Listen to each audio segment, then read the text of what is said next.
How to build maximum muscle in the gym. This is something that I've probably never touched on before. Let's just say it's kind of like a secret, all right? It's kind of like a secret. So, without further ado, the key elements to build maximum muscle in the gym, right? We've touched on this before, right? We talked about range of motion, going through the entire range of motion of the movement. We talked about the mind muscle connection, right? Actually feeling the muscle that you're training. Like if you're doing an exercise and you don't feel the muscle, you're not building muscle, bro. You're just moving the fucking weight. And that's the truth, right? And then we talked about progressive overload. We've talked about that many times, right? The weight that you're using, progressively getting stronger, week to week, upping the reps, and then upping the weight, right? And then we talked about training to failure, which we're going to kind of talk about today a little bit more. And then we're going to talk about intensifiers today, right? Intensifiers. I'm going to explain what that is. And tempo, the 3 second negatives, all that stuff. So basically, this week we're going to talk about failure and intensifiers. Does anybody know what intensifiers are just before we get started? Does anyone know what those are? No, I don't know. Okay.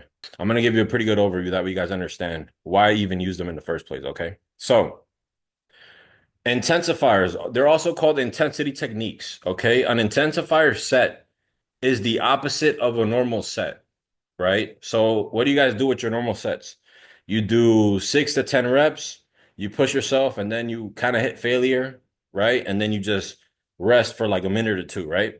That's a normal set. An intensifier set is something different. It's when you take a normal set and you go to the extreme. You fucking squeeze the life out of your muscle. You go to failure and you go past failure. And I'm gonna explain how that works, right?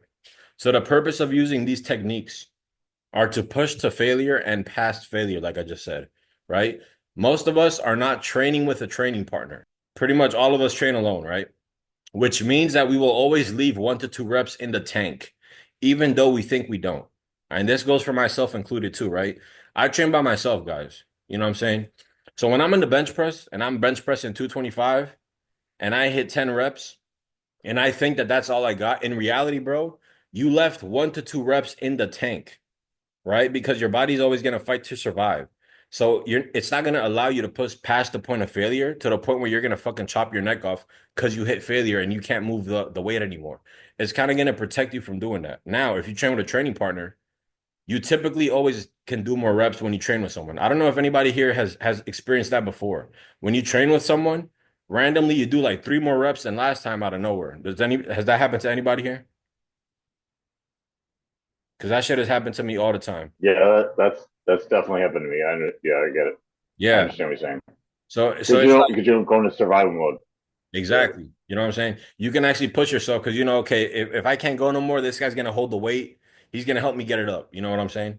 So this is the first concept we're gonna talk about. We're gonna talk about perceived failure and actual failure.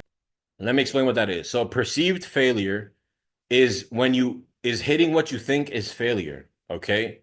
But in reality, you actually have 1 to 3 reps left in the tank. Now, what am I saying with this? Okay. So when you do a regular set, right? And you let's say you do 10 reps, and that last rep, you're fucking struggling with it and you get it up. In real talk, bro, you probably could have done 1, 2, or 3 more reps. Why? Because you're not training with someone. And when you don't train with somebody, you don't push yourself to that point of actual failure. So you're doing perceived failure. You think you hit failure, right? But in reality, you didn't hit actual failure. Does that make sense to anybody? Does anyone have a question? no, that makes perfect sense. Okay. So perceived failure. Some people like to call this reps in reserve, right? There's a concept right now that's trending online.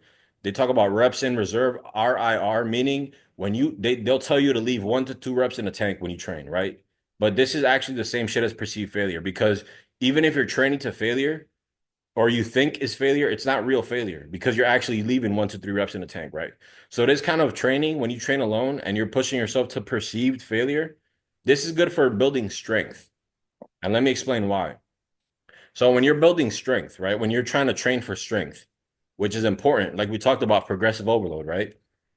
You don't want to push yourself past failure, okay? Because what happens is if you go to failure or past failure, after one set, you're going to be so fucking zapped and drained that you're not going to be able to do a second set with the same weight. The premise of building strength is working with the same weight for at least three sets. You want to train your body to handle that weight for like 3 sets. Does that make sense to everybody? Now, what we're going to talk about is actual failure, okay? Getting to the point where you can't do a single rep more because you went to absolute muscular failure, okay? And this is good for building muscle density, vascularity, and detailing the muscle. Um, like I believe that you can get vascular, like getting the veiny arms and like the veiny muscle by training to actual failure. And we're gonna go into how to do that later, okay? But I don't know if you guys noticed, but a lot of strong guys, like a lot of guys that lift heavy or lift strong, like some of them, they don't have that much like muscle detail and like muscle vascularity, even if they cut down, versus the guys who always are training with like intensity techniques and pushing past failure. Those guys have like a quality to the muscle. So when you train to actual failure, which we're going to talk about how to do that, it's going to give you like a different development to the muscle, right? Whereas training to perceive failure, it's going to be good for building strength. So we're going to talk about the 6 types of intensity techniques. And I'm sure some of this stuff you guys have heard before. We have drop sets, we have widowmakers, we got rest pause, partials, peak contractions, and we have supersets. Has anybody heard of any of these techniques before? I've heard of none of these, so Okay. go through them. Perfect, bro. I've So this heard is of new material. Hell yeah. So without further ado, here we go. If you guys want to take notes, feel free because this information is actually going to help you guys out a lot. Okay. So what's a drop set? Okay. A drop set is when you do your normal set. Let's say you're doing barbell curls and you did your normal set. You hit 8 reps and you were fucking struggling and you hit failure or perceived failure at 8 reps. What you're going to do is you're going to drop the weight by 30 to 50%. And then you're going to do another set right after without resting in between, right? So then you drop the weight and then you do another set. And then let's say you do like 5 reps or let's say you do like 8 reps again, right? Then you're going to drop the weight again by 30 to 50%. And then you're going to go at it again. And then you're going to drop the weight again without resting. And then you're going to go at it again. So basically, you're doing like a total of 3 to 4 sets, a total of like fucking 30 reps in one set. Okay, this is what drop set is. Drop set means drop the weight and go at it again without resting in between the set. This technique actually helps build vascularity, guys. Like, believe it or not, this might be bro science, all right? But it's just the experience that I have with this. When I started to do drop sets, especially when it came to my arms, like it just made me fucking vascular as shit. I've had bicep veins since I was like 17 years old, right? And they really started popping out when I started doing a shit ton of drop sets when it comes to doing arms.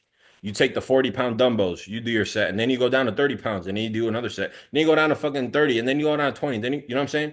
So doing these high rep sets, which are really drop sets, is going to increase the blood volume that you're getting in the muscle.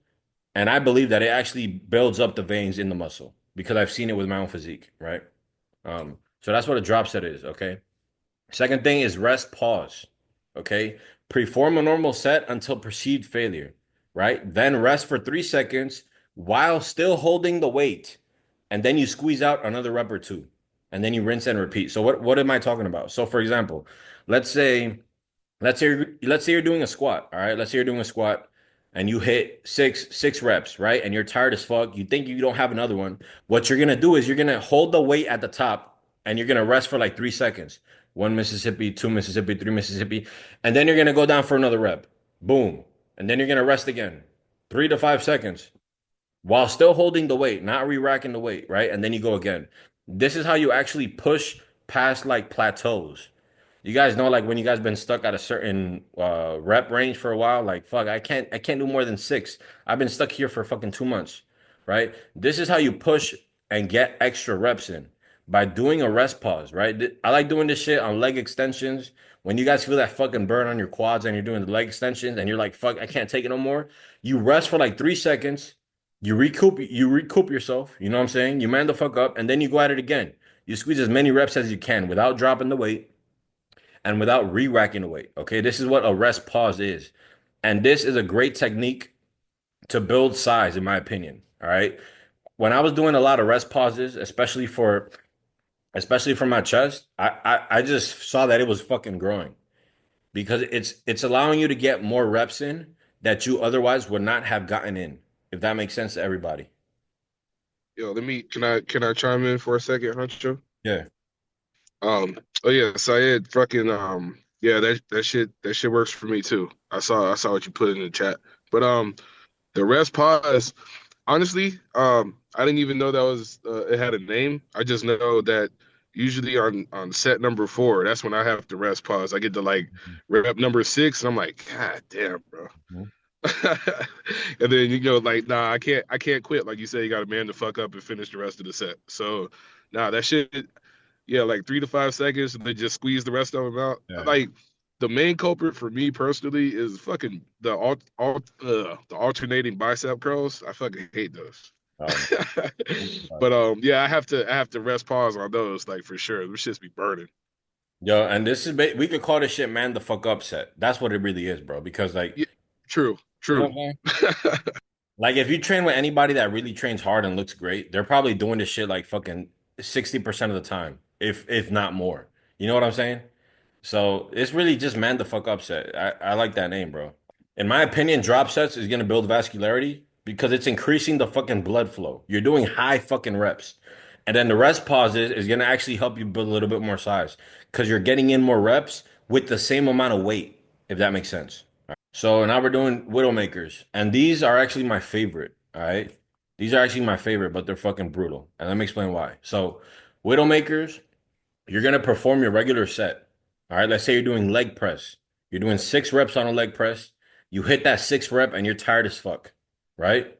What you're gonna do is you're gonna re-rack the weight like you're done with the set, and then you're gonna count 10 seconds. 1, 2, 3, 4, 5, 6, 7, 8, 9, 10. And then you're gonna go at it again. Now, you guys might be thinking, oh, that's like similar to the rest pause, but it's not though. Because the difference between the rest pause and the Widowmakers is that 10-second rest versus the 3-second rest is different because you're re-racking the weight. So you're giving time for your muscles to rest. And then once you're able to go again, you're actually able to do way more reps versus doing the rest pause. Because the rest pause, you were holding the weight and you only rested 3 seconds. The Widowmakers, you're re-racking the weight, resting 10 seconds, and you're doing another set. So it's even more brutal because you're having a shorter, it's like doing a second set, but with a 10-second rest instead of a 2 minute or a 1 minute rest. Does that make sense for everybody? Can you give can you give us like an example just to make sure I'm not slow right now? Like, say I got 4 sets of 10 on the leg press, right? And I got to do Widowmakers. Like, how would that happen? You know what I'm saying? Yeah, I'm gonna talk about how and when to do them at the end, but just to kind of give you a rundown, typically I'll do these intensity techniques towards the end of my sets. So like let's say the first 2 or 3 sets, they're gonna be straight sets, regular sets. And then that last third or the last fourth set, that's when I'm gonna do this. So I'm gonna do my reps. I'm gonna do 6 reps, right? And then I'm gonna rack the weight for 10 seconds, rest, and then I'm gonna go at it again. Then I'm gonna re-rack the weight for 10 seconds, rest, and then I'm gonna go at it again. That way I'm getting fucking 12 reps, whereas before I stopped at 6. Okay, that makes sense for Yeah. sure. So it's like you're racking up more reps with the same weight, whereas before you would have stopped at 6. Now you fucking got double the amount of reps. Then we got partials, all right? Perform a normal set until perceived failure. So you did a regular set. Let's say we're doing curls, right? Actually, guys, let's say we're doing hamstring curls, because this is a great way to go crazy with the hamstring curls, all right? And then once you hit failure, perceived failure, you're gonna keep doing reps, but you're gonna do half reps. You're not gonna go all the way up. You're just gonna go as high as you can, obviously because you're tired, and you're gonna squeeze as many reps as you can. And what happens is you're training your body to lift the weight in the stretched position, right? Think about it. If you're doing curls, right? And you have your arms stretched like this, and then at the bottom you're just squeezing it like this. You're training your bicep at the stretch position. And at the stretch position, it has a lot of tension on the muscle. So it's doing a lot of muscle damage, right? That's why partial are effective. And I do these a lot myself. So for some of you guys watching this shit and you guys have never done any of this stuff, that tells me that there's so much potential that you have as far as your training. Like you can take your training to a whole nother level. You know what I'm saying? Like real talk, everybody that I've trained with that looks fucking great, you know what I'm saying? They use these techniques. They use these techniques. They don't look great just by fucking doing your regular straight sets and nah. They use drop sets, they use widowmakers, they use rest pauses, they use partials. Matter of fact, bro, some of these guys train like this like 100% of the fucking time. Like when I'm healthy and I'm feeling good, I'm training like this like fucking 80% of the time. Like 80% of my sets, I'm doing fucking partials, I'm doing rest pauses, I'm squeezing as many reps as I can. Because real talk, like I want you to think about it like this, guys. Your best body part, your best muscle group is probably the muscle group that you train the fucking hardest. I want you to think about the best body part right now that you have on your body. Think about it. Is it your back? Is it your legs? You probably train that muscle harder than any other body part. Am I right or am I wrong? I'm fucking right. So that means that training hard actually yields better results, if that makes sense, right? There's people that are going to tell you you don't need to train hard or you need to train failure. You got to leave a couple reps in the tank. It's bullshit. That's fucking bullshit. I don't believe in that. All right. So that's partials. Now, we got peak contractions. These are also called static holds. Some of you guys say, "Oh, I don't feel this exercise. Or I don't feel this muscle." Right? This is a great way to do things.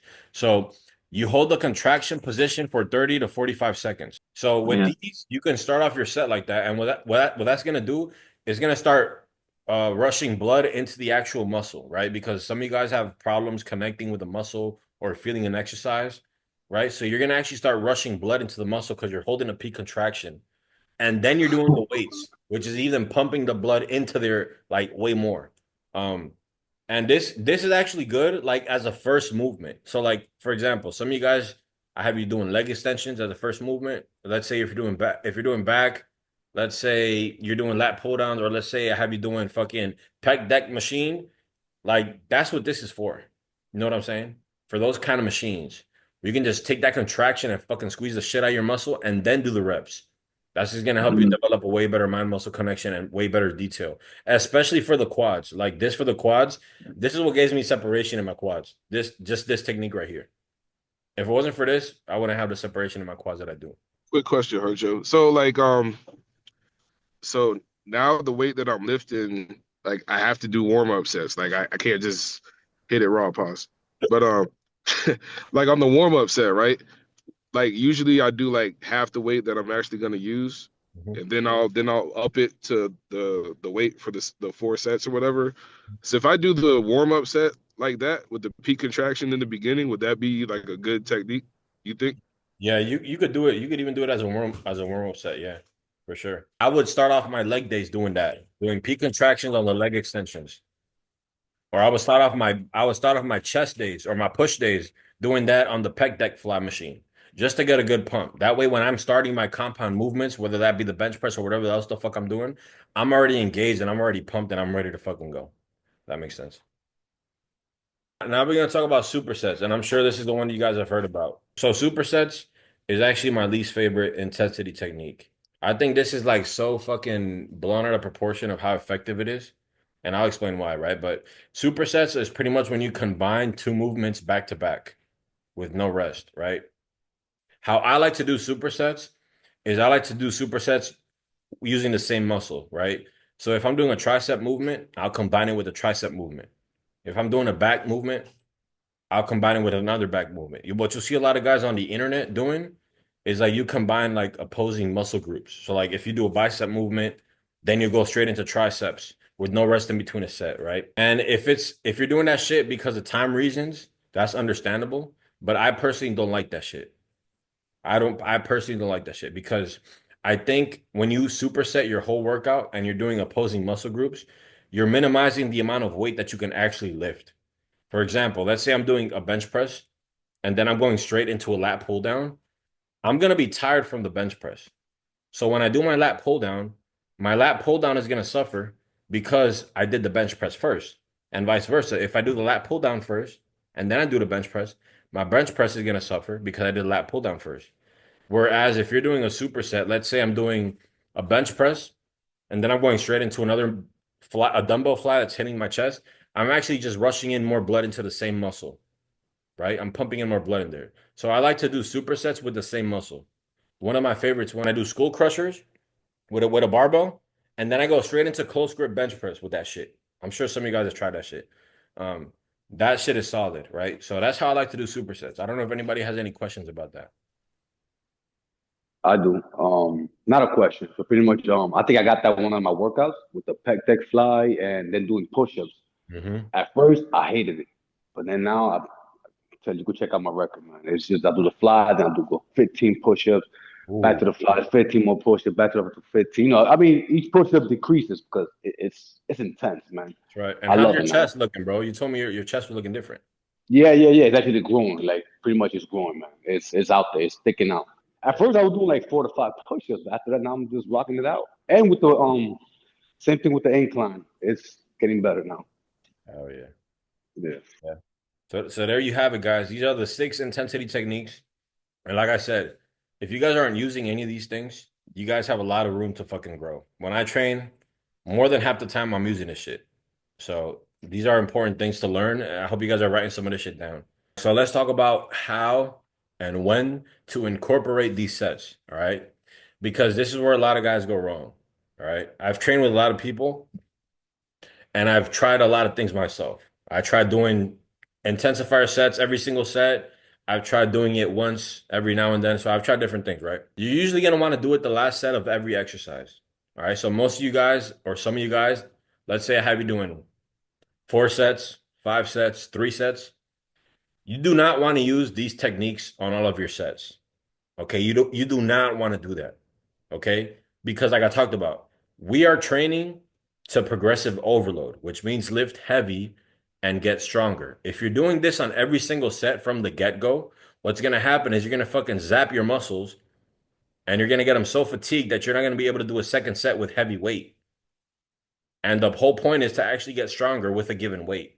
So that's what we use the first 3 sets for, right? Is to get stronger with that given weight. We get practicing with that weight. And in that 4th set that you're already naturally fatigued anyways, right? Because as you guys know, once you do 3 sets and you push yourself that 4th set, you're fucking tired anyways. You're going to have to drop the weight.